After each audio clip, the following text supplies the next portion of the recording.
ఆమె ఒక ప్రసంగం చేశారు. అది విన్న తర్వాత మీ ద్వారా ఆమెను కొన్ని ప్రశ్నలు అడుగుదామనుకుంటున్నాను నేను. ఫస్ట్ పాయింట్ ఏంటంటే ఆమె ఒక మాట అన్నారు, అక్కడ కౌరవ సభలో ద్రౌపదిని అవమానించినట్టుగా ఇక్కడ జగన్మోహన్ రెడ్డి గారి పరిపాలనలో చట్టసభలో అసెంబ్లీలో నన్ను కూడా నా శీలం మీద నిందలేశారు, నన్ను వ్యక్తిత్వ హననం చేశారు, నన్ను చాలా ఘోరంగా అవమానించారంటూ ఆమె ఒక పచ్చి అబద్ధం మాట్లాడారు.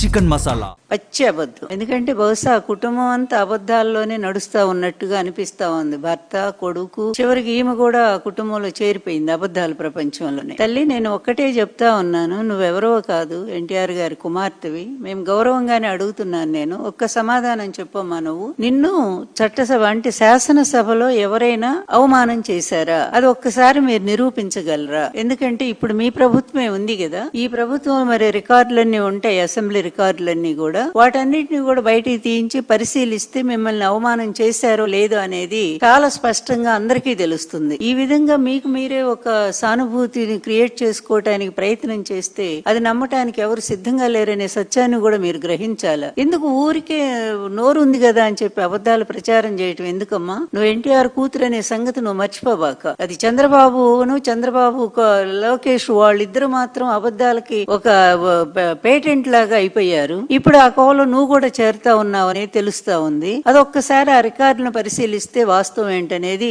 బయటకు వస్తుంది. నిజానికి నీ వ్యక్తిత్వాన్ని, నీ క్యారెక్టర్ మీద నిందల్ని ఈ ఊరు వాడ మొత్తం ప్రచారం చేసింది నీ కొడుకు, నీ భర్త. నువ్వు ఫస్ట్ ఎవరిని నియంత్రించాలా? నువ్వెవరిని నిందించాలా? వాళ్ళని ఆపాలా?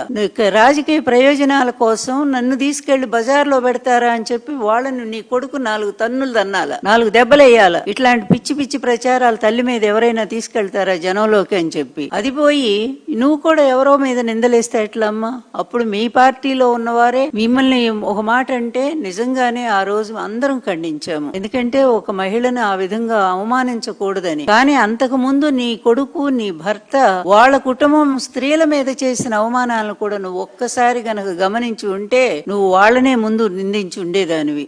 ఎవరైనా స్త్రీలంటే స్త్రీలే కదా. అలాంటిది రాజకీయ ప్రయోజనం కోసం నీ భర్త నిన్ను మొదటి నుంచి కూడా ఈ విధంగానే వాడుకుంటానే ఉన్నాడు. పార్టీలో చేరే దగ్గర నుంచి కూడా ఇప్పటి వరకు కూడా నిన్న రాజకీయ ప్రయోజనాలకు అడ్డం పెట్టుకుని వాడుతున్నాడు. అలాగే నీ కొడుకు కూడా అట్లాగే తయారయ్యాడు.